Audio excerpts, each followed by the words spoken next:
abajjaasi bonna abawangula olutalo ekisinga bayamba okuwangula olutalo ebeera briefing.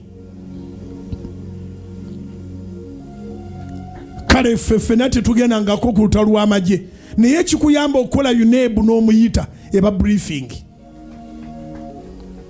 Byo biri oba wabisoma nga byaggwa ne bakuwa wiiki namba oba wiiki 2 ne bakugamba kanne ebitabo bireke tongera kusoma.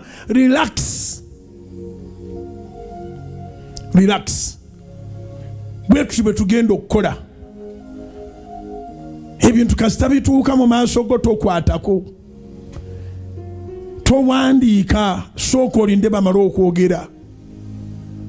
Briefing ekola amatuugo begawuliza briefing exam zoziyita.